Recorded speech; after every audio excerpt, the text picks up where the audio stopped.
इस YouTube channel में आप सभी का स्वागत है। आज का हमारा टॉपिक है विज्ञान कक्षा 7 अध्याय 6 और अध्याय का नाम है किशोरावस्था, वृद्धि एवं परिवर्तन की अवस्था। इस अध्याय की पहले भी हमने 2 वीडियो बनाई हैं और वे वीडियो हमने प्लेलिस्ट में डाल दी हैं। आप प्लेलिस्ट में जाकर के सभी वीडियो देख सकते हैं। इस वीडियो में आज हम व्यक्तिगत स्वस्थता से प्रारंभ करते हैं। व्यक्तिगत स्वस्थता। किशोरावस्था के दौरान पोषण के अतिरिक्त व्यक्तिगत स्वस्थता भी अत्यधिक महत्वपूर्ण है। शरीर की स्वस्थता बनाए रखना विशेष रूप से बगल और जघन क्षेत्र की स्वस्थता संभावित संक्रमणों से बचाती है। इसमें है व्यक्तिगत स्वस्थता जो है अत्यधिक महत्वपूर्ण है। और इसमें कहता है भी शरीर की स्वस्थता बनाए रखना, शरीर की स्वस्थता बनाए रखना विशेष रूप से बगल और जघन क्षेत्र की स्वस्थता हमें संभावित संक्रमणों से बचा सकती है। आगे है लड़कियों में मासिक धर्म के दौरान स्वस्थता बनाए रखना उनके आराम और स्वास्थ्य दोनों के लिए आवश्यक है। मासिक धर्म स्वस्थता विभिन्न उपलब्ध उत्पादों यथा सैनिटरी पैड एवं पुनः प्रयोज्य वस्त्र के पैड का उपयोग करके बनाए रखी जा सकती है। इसमें मासिक धर्म स्वस्थता के लिए है सैनिटरी पैड एवं पुनः प्रयोज्य वस्त्र के पैड का उपयोग, तो इसमें ये बताए गए हैं। इससे आगे है मासिक धर्म संबंधी स्वस्थता को बेहतर बनाने के लिए सरकार भी लड़कियों और महिलाओं के लिए इन उत्पादों को निःशुल्क या कम मूल्य पर उपलब्ध कराने का प्रयास करती है। तो इसमें यहाँ पर ये प्रश्न बन जाता है कि मासिक धर्म संबंधी स्वस्थता को बेहतर बनाने के लिए सरकार का क्या योगदान है। इसमें है जो ये उत्पाद हैं, हमने ऊपर सैनिटरी पैड पढ़ा था, इनको निःशुल्क या कम मूल्य पर उपलब्ध कराती है। एक समाज के रूप में हम सभी को मासिक धर्म की स्वच्छता को बढ़ावा देने के लिए विद्यालयों और सार्वजनिक स्थलों पर आवश्यक सुविधाओं की उपलब्धता सुनिश्चित करने के प्रयास करने चाहिए। इस उपलक्ष्य में हम क्या योगदान दे सकते हैं। इसमें मासिक धर्म स्वच्छता को बढ़ावा देने के लिए विद्यालयों और सार्वजनिक स्थलों पर आवश्यक सुविधाओं की उपलब्धता जो है सुनिश्चित कर सकते हैं हम, और हमें करनी चाहिए। हमें सैनिटरी पैड के प्रति वर्जनाओं को कम करने के लिए एकजुट होकर के आगे बढ़ना चाहिए और मासिक धर्म संबंधी स्वच्छता को बढ़ावा देने में अपना योगदान देना चाहिए। इसमें ये पॉइंट आ जाते हैं 2-3। इसमें है सार्वजनिक स्थलों हैं उन पर सुविधाओं को उपलब्धता होनी चाहिए, सैनिटरी पैड के प्रति वर्जनाओं को कम करने के लिए एकजुट होकर के आगे बढ़ना चाहिए, और तीसरा है मासिक धर्म संबंधी स्वच्छता को बढ़ावा देने में अपना योगदान जो है देना चाहिए। इससे आगे है उपयोग के पश्चात सैनिटरी पैड को अखबार या कागज में लपेट कर कूड़ेदान में डालकर निपटान भी महत्वपूर्ण है। तो इसमें है यहाँ पर उपयोग के पश्चात सैनिटरी पैड का निपटान कैसे है, अखबार या कागज में लपेटकर कूड़ेदान में डालकर। इसके द्वारा हम सामुदायिक स्वास्थ्य और पर्यावरणीय स्वच्छता सुनिश्चित कर सकते हैं। आजकल जैव निम्नीकरणीय सैनिटरी पैड भी उपलब्ध हैं। कौन से हैं? जैव निम्नीकरणीय सैनिटरी पैड। ये क्या है, पर्यावरण के अनुकूल होते हैं। तो इसमें हम प्रश्न बन जाता है, यहाँ पर क्वेश्चन बन जाता है कि आजकल कौन से सैनिटरी पैड उपलब्ध हैं या जो पर्यावरण के अनुकूल हैं, उनका नाम क्या है? जैव निम्नीकरणीय सैनिटरी पैड। इससे आगे है विज्ञान एवं समाज। मासिक धर्म संबंधी स्वच्छता को बढ़ावा देने के लिए सरकार ने अनेक पहल की है।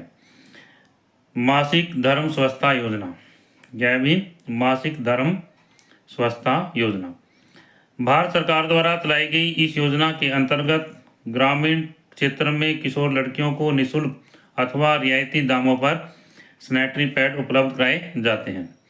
इस योजना के अंतर्गत क्या है कि ग्रामीण क्षेत्रों में रह रही किशोर लड़कियां, उनको निःशुल्क और रियायती दामों पर सैनिटरी पैड उपलब्ध कराए जाते हैं। लड़कियों को मासिक धर्म संबंधी स्वच्छता और स्वास्थ्य के संबंध में शिक्षित करने के लिए जागरूकता कार्यक्रमों का आयोजन भी किया जाता है। इससे आगे राष्ट्रीय किशोर स्वास्थ्य कार्यक्रम। इसका लक्ष्य किशोरों के संपूर्ण स्वास्थ्य को सुधारना है, जिसमें मासिक धर्म संबंधी स्वास्थ्य एवं स्वच्छता भी सम्मिलित है। तो इसका लक्ष्य क्या है? किशोरों के संपूर्ण स्वास्थ्य को सुधारना। इसमें मासिक धर्म संबंधी स्वास्थ्य एवं स्वच्छता दोनों शामिल है। इसमें साथियों द्वारा सीखने को प्रोत्साहन मिलता है, जहां पुराने विद्यार्थी अपने नए साथियों को इन विषयों की जानकारी देते हैं। सुविधा सैनिटरी नैपकिन पहल। इस पहल के अंतर्गत जन औषधि केंद्रों के माध्यम से सस्ते दामों पर जैव निम्नीकरणीय सैनिटरी पैड उपलब्ध कराए जाते हैं। इसमें क्या है? जन औषधि केंद्र। क्या है भी? जन औषधि केंद्र। इसके माध्यम से सस्ते दामों पर जैव निम्नीकरणीय सैनिटरी पैड जो उपलब्ध कराए जाते हैं। इस पहल का उद्देश्य है महिलाओं और किशोर लड़कियों तक स्वच्छता संबंधी उत्पादों की पहुंच को सुगम बनाना। इसमें सुविधा सैनिटरी नैपकिन पहल है। इसका पहल का क्या उद्देश्य है?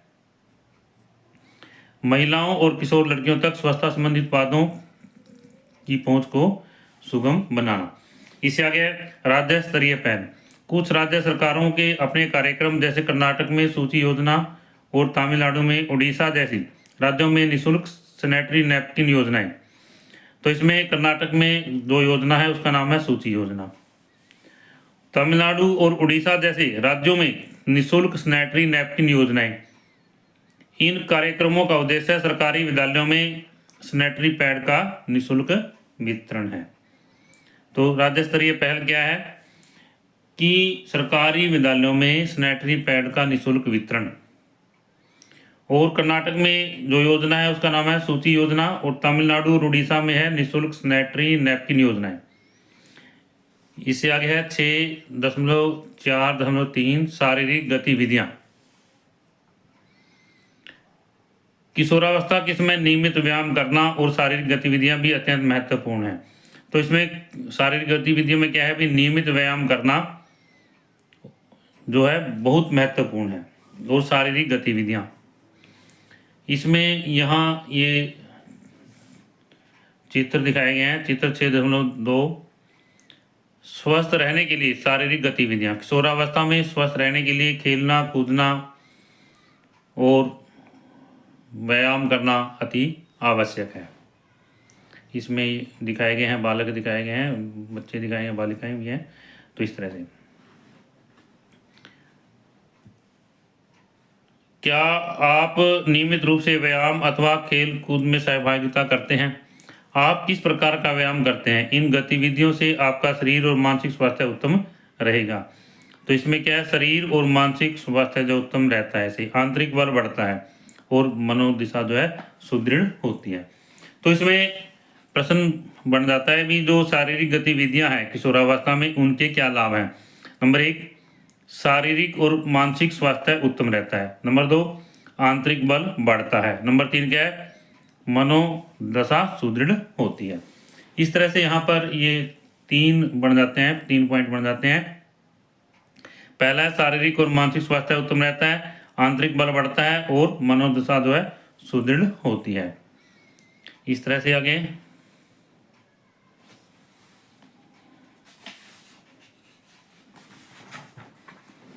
संतुलित सामाजिक जीवन। संतुलित सामाजिक जीवन 6.4 हम सभी समाज में रहते हैं और दैनिक जीवन में एक दूसरे के साथ परस्पर संवाद करते हैं। हम सबको एक दूसरे के प्रति नम्र और आदरपूर्ण होना चाहिए। यह सभी के लिए अनुकूल एवं सुरक्षित वातावरण निर्मित करने में सहायक होता है। संतुलित सामाजिक वातावरण में क्या है भी? एक दूसरे के प्रति नम्र और आदरपूर्ण होना चाहिए। इसका क्या लाभ है? यह सभी के लिए अनुकूल एवं सुरक्षित वातावरण निर्मित करने में सहायता करता है। क्योंकि किशोरावस्था जीवन की एक ऐसी अवस्था है जहाँ किशोरों को नए अनुभव होते हैं और उनमें नवीन भावनाएं उपजती हैं। अतः हम दूसरों के साथ व्यक्तिगत रूप से या सोशल मीडिया के माध्यम से बातचीत करते समय अधिक विचारशील एवं उत्तरदायी होना चाहिए। यह वह समय है जब किशोर अपने साथियों के प्रति आकर्षित होते हैं और उनके व्यवहार का अनुसरण करते हैं। इसमें आगे है, आजकल बहुधा वे एक दूसरे के साथ ऑनलाइन बातचीत भी करते हैं। तो इसमें यहाँ पर संतुलित सामाजिक जीवन के बारे में बताता है। तो यहाँ पर ये सहयोगात्मक अधिगम की प्रक्रिया है। इसमें विश्वास, परस्पर सम्मान, आदरपूर्ण वार्तालाप और सचेत रहना, ये बातें जो है इसके पॉइंट हैं बताए गए हैं। भी विश्वास करना चाहिए एक दूसरे पर, परस्पर सम्मान करना चाहिए, आदरपूर्वक वार्तालाप करनी चाहिए तथा सचेत रहना चाहिए। विकसित प्रौद्योगिकियों ने सभी के लिए सूचना प्राप्त करने, संपर्क करने, वार्तालाप करने, परस्पर सूचना साझा करने हेतु ऑनलाइन प्लेटफॉर्म उपलब्ध कराए हैं।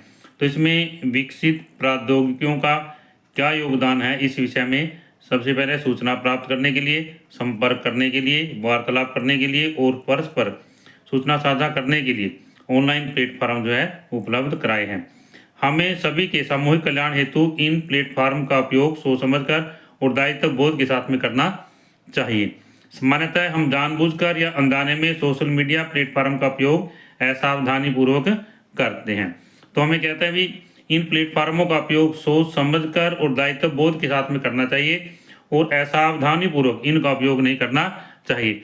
अपने से बड़ों और शिक्षकों के मार्गदर्शन से हम इन प्लेटफॉर्मों का सकारात्मक उपयोग कर सकते हैं।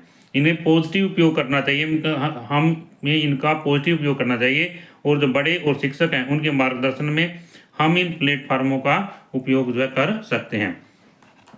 इसमें यहाँ पर साइबर उत्पीड़न है, चित्र 6.4। इसमें है मिथ्या जानकारी, तंग करना, उपहास करना और व्यक्तिगत टिप्पणियाँ, इसमें ये साइबर उत्पीड़न में आती हैं। हमें इन बातों का ध्यान रखना चाहिए।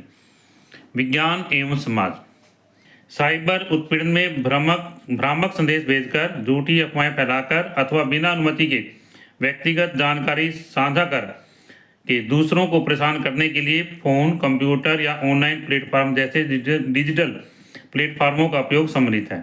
तो इसमें क्या है, एक भ्रामक संदेश भेजकर, झूठी अफवाहें फैलाकर, बिना अनुमति के व्यक्तिगत जानकारी साझा करके दूसरों को परेशान करने के लिए इसमें फोन, कंप्यूटर या ऑनलाइन प्लेटफॉर्म जैसे डिजिटल प्लेटफॉर्मों का उपयोग सम्मिलित है।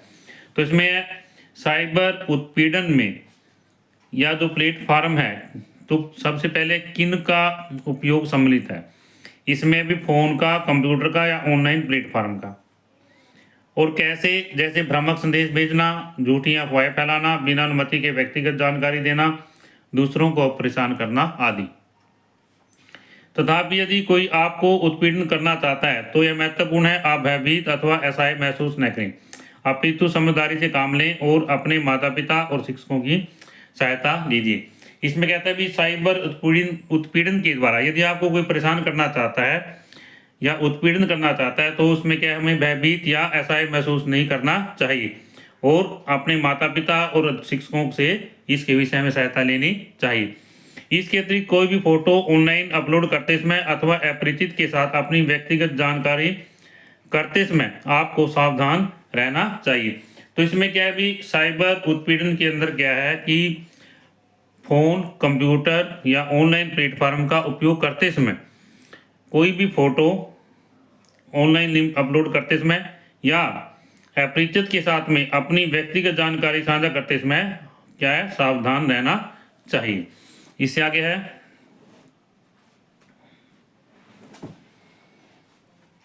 क्रियाकलाप 6.4, आइए जागरूकता फैलाएं।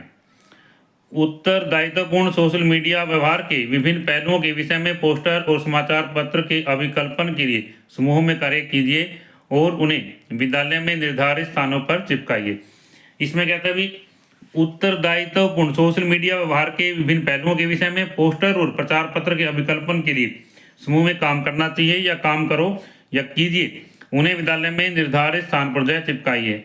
अपने सामूहिक अवलोकनों के आधार पर तालिका 6.4 को भी भरिए। तालिका 6.4 सोशल मीडिया के संबंध में अनुपालनीय क्या करें और क्या नहीं करें। इसमें है सम्मानपूर्ण और दयालु बनिए। व्यक्तिगत फोटो अपरिचितों या ऑनलाइन मित्रों के साथ में साझा मत करें। पोस्ट करने से पहले सोचिए और निजता की सुरक्षा कीजिए। इसलिए तो हमने करना चाहिए। इसमें क्या है, अभी अपनी जो अपरिचित हैं और ऑनलाइन मित्र हैं या ऑनलाइन मित्र हैं उनके साथ में व्यक्तिगत फोटो साझा नहीं करनी चाहिए। भ्रामक संदेश नहीं भेजने चाहिए, झूठी अफवाहें नहीं फैलाने चाहिए। इस तरह से हम इस तालिका को पूरा कर सकते हैं। इससे अगले 6.4.5 हानिकारक पदार्थों से बचना ना कहना सीखें। हानिकारक पदार्थों से हमें बचना चाहिए और उनको ना कहना चाहिए उनके उपयोग से। कुछ लोग जिनमें आपके सहपाठी भी शामिल हो सकते हैं, वे आपको हानिकारक पदार्थों तंबाकू, गुटखा, सिगरेट, बीड़ी, अल्कोहल, यहाँ तक कि जीवन के लिए घातक और अवैध ड्रग्स का सेवन करने के लिए उकसा सकते हैं। तो इसमें यहाँ पर हानिकारक पदार्थों के उदाहरण है, ये प्रश्न बन जाता है। हानिकारक पदार्थों के उदाहरण दो। तंबाकू, गुटखा, सिगरेट, बीड़ी, अल्कोहल और ड्रग्स। फुसला सकते हैं, बाध्य कर सकते हैं अथवा दबाव बना सकते हैं। क्योंकि किशोरावस्था में जिज्ञासा और उत्तेजना होती है, तो किशोर इस प्रकार के व्यक्तियों द्वारा प्रभावित होकर इन पदार्थों का सेवन करने का प्रयास करते हैं। ये पदार्थ न केवल शारीरिक और मानसिक स्वास्थ्य के लिए हानिकारक होते हैं, अपितु इनकी आदत या लत हो जाती है। ये पदार्थ जो है शारीरिक और मानसिक स्वास्थ्य के लिए हानिकारक होते हैं, उसमें आगे क्या भी इनकी लत हो जाती है।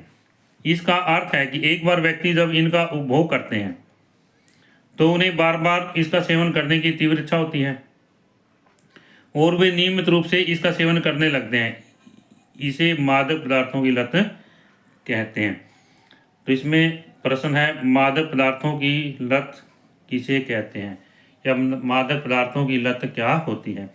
इसमें उत्तर है इसका, एक बार व्यक्ति जब इसका उपयोग करते हैं, उपभोग करते हैं, इसका तंबाकू, गुटखा, सिगरेट, बीड़ी, अल्कोहल या अवैध ड्रग्स, तो उन्हें बार बार इसका सेवन करने की तीव्र इच्छा होती है और वे नियमित रूप से इसका सेवन करने लगते हैं। इसे क्या कहते हैं? मादक पदार्थों की लत कहते हैं। आगे इसमें, आज जो कोई भी नशे का आदी है उसने संभवतः केवल एक बार से उसकी शुरुआत की होगी। तो कोई भी व्यक्ति है जो कि नशे का आदी है, तो जब उसने वो शुरुआत करता है तो एक बार से उसकी शुरुआत करता है। ये कहता है इसमें, नशीले पदार्थों को पहली बार और हर बार ना कहें। जो नशीले पदार्थ हैं उनको पहली बार भी और हर बार भी उनसे बचना चाहिए और ना कहने चाहिए। तो इसमें है, यहाँ पर दिखाया गया है, बीड़ी सिगरेट के धुएं से लंबे समय तक संपर्क में रहने से पहले और बाद में फेफड़ों की स्थिति। यहाँ पर ये दिखाया गया है, ये बीड़ी सिगरेट का धुआं है, इसके बीड़ी सिगरेट के लेने से पहले तो इनकी जो फेफड़ों की स्थिति ये है और बाद में जो है फेफड़ों की स्थिति जो है ये हो जाती है। किसके कारण हो जाती है? बीड़ी सिगरेट के धुएं के कारण। इससे आगे है, मादक पदार्थों के उपयोग से उत्पन्न गंभीर समस्याएं जैसे श्वास लेने में कठिनाई, स्मरण शक्ति का क्षय और फेफड़ों की क्षति सेवन के लिए किए गए पदार्थों पर निर्भर करती है। तो इसमें मादक पदार्थों के उपयोग से उत्पन्न गंभीर समस्याएं कौन सी हैं भाई? श्वास लेने में कठिनाई, स्वास्थ्य समस्याएं, श्वास लेने में कठिनाई, स्मरण शक्ति का क्षय और फेफड़ों की क्षति सेवन किए गए पदार्थ पर निर्भर करती हैं। स्वस्थ रहने के लिए इन पदार्थों का उपयोग करने से हमें पूर्णतः बचना चाहिए। तो मादक पदार्थों का उपयोग जो है बिल्कुल नहीं करना चाहिए और इनके स्थान पर स्वास्थ्यकारी पदार्थों का चयन करना चाहिए। क्या करना चाहिए? स्वास्थ्यकारी या स्वास्थ्य लाभ, जो स्वास्थ्य को लाभ पहुंचाते हैं, ऐसे पदार्थों का चयन करना चाहिए। इसके लिए आपका आत्मविश्वास बनाए रखना और उसे ना के निर्णय पर अडिग रहना महत्वपूर्ण है। तो इसमें ये प्रश्न बन जाता है कि मादक पदार्थों के उपयोग से स्वास्थ्य संबंधी समस्याएं कौन सी हैं? श्वास लेने में कठिनाई, स्मरण शक्ति का क्षय और फेफड़ों की क्षति। इसमें एक, यहाँ पर है 2 और 3। इसमें आगे है, स्वस्थ रहने के लिए इन पदार्थों का उपयोग हमें बचना चाहिए, उपयोग नहीं करना चाहिए और इसके स्थान पर स्वास्थ्यकारी पदार्थों का चयन करना चाहिए। तो इसमें अपना आत्मविश्वास बनाए रखना चाहिए और जो है इन पदार्थों को हमेशा ना कहना चाहिए। इस व्यसन से मुक्ति पाने का प्रथम चरण है, परिवार और मित्रों की सहायता लेना और माता पिता और शिक्षकों जैसे व्यवसायी लोगों से बात करना। इसमें है इनसे बचने के लिए क्या करना चाहिए, परिवार और मित्रों की सहायता लेनी चाहिए, माता पिता और शिक्षकों जैसे विश्वसनीय लोगों से बात करनी चाहिए। इस प्रकार की स्थितियों से निपटने के लिए परामर्श और चिकित्सीय सलाह लेना भी सहायक हो सकता है। चिकित्सीय सलाह लेनी चाहिए और परामर्श लेना चाहिए। याद रखिए कि आपका स्वास्थ्य है, आपका भविष्य आपके हाथों में है, आप मार्ग समझदारी से चुनें। तो इसमें आपका स्वास्थ्य है और आपका भविष्य है, क्या कहता है अभी, आपका स्वास्थ्य है और आपका भविष्य आपके हाथों में है। क्यों हाथों में है, क्योंकि हमें अपने स्वास्थ्य को बनाए रखने के लिए, अपने भविष्य को बनाए रखने के लिए मादक पदार्थों के उपयोग से बचना चाहिए और उनको ना कहनी चाहिए। विज्ञान और समाज, इससे आ गया विज्ञान और समाज। नशा मुक्त भारत, सामाजिक न्याय और अधिकारिता मंत्रालय भारत सरकार द्वारा नशा मुक्त भारत अभियान का आरंभ किया गया। सामाजिक न्याय एवं अधिकारिता मंत्रालय, सामाजिक न्याय एवं अधिकारिता मंत्रालय भारत सरकार के द्वारा नशा मुक्त भारत अभियान का आरंभ किया गया। इसका मंतव्य जन साधारण तक पहुंचना और युवा महिलाओं और समुदाय की सक्रिय सहभागिता के माध्यम से मादक पदार्थों के सेवन से बचने के संबंध में जागरूकता फैलाना है। तो इनका लक्ष्य क्या है भाई, जो जन साधारण है, युवा है और महिलाएं हैं, उनके समुदाय की सक्रिय सहभागिता के माध्यम से मादक पदार्थों के सेवन से बचने के संबंध में, मादक पदार्थों के सेवन से बचने के संबंध में जागरूकता फैलाना है। इसमें कम आयु के बच्चों को मादक पदार्थों का सेवन करने से रोकने के विशेष रूप से ध्यान केंद्रित किया गया है।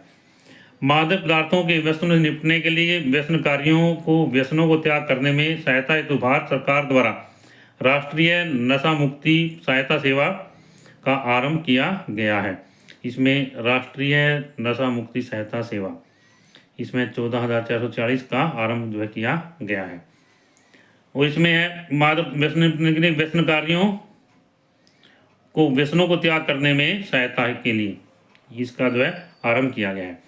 इससे आगे है किशोरावस्था के संदर्भ में क्यों प्रश्न 6.5। अब हम किशोरावस्था में होने वाले विभिन्न परिवर्तनों के विषय में जान गए हैं और दायित्व रूप से इस स्थिति से निपटने के विषय में भी जानते हैं, परंतु मुझे आश्चर्य है कि इस अवस्था में ये परिवर्तन क्यों होते हैं। आगे इसमें है किशोरावस्था में हमारे शरीर में हार्मोन नामक कुछ रसायनों के उत्पादन के कारण मासिक धर्म एवं यौनारंभ के अन्य लक्षणों सहित अनेक परिवर्तन होते हैं। किसी कारण होते हैं हार्मोन नामक रसायनों के उत्पादन के कारण क्या होता है, मासिक धर्म और यौनारंभ के अन्य लक्षण जो है अनेक परिवर्तन होते हैं। हार्मोन शरीर के प्रकारों को सुनिश्चित करते हुए शरीर की वृद्धि और विकास को नियंत्रित करने में महत्वपूर्ण भूमिका निभाते हैं। तो इसमें हार्मोन का हमारे शरीर में क्या महत्व है, प्रश्न है भी हार्मोन का हमारे शरीर में क्या महत्व है।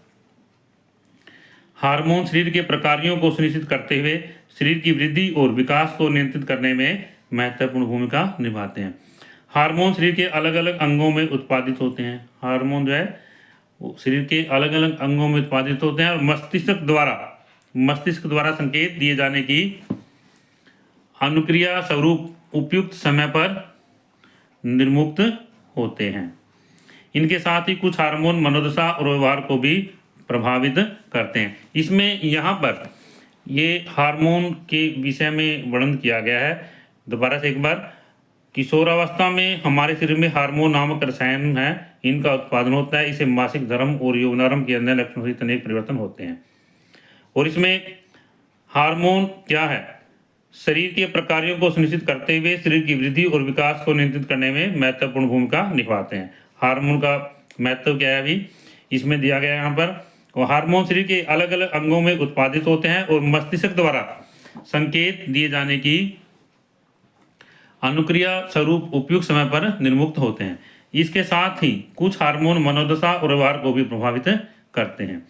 जागरूक बने रहने एवं आवश्यक होने पर सहायता और मार्गदर्शन प्राप्त करने और सही निर्णय लेने में आप अपने भावी जीवन की सुदृढ़ नींव का निर्माण कर सकते हैं। इस तरह से इस वीडियो में यह अध्याय पूरा होता है। आशा करता हूँ कि इस वीडियो के माध्यम से आपको सभी टॉपिक अच्छी तरह समझ आ गए होंगे। और यदि यह वीडियो आपको अच्छी लगे तो आप इस वीडियो को लाइक करें, शेयर करें, कमेंट करें।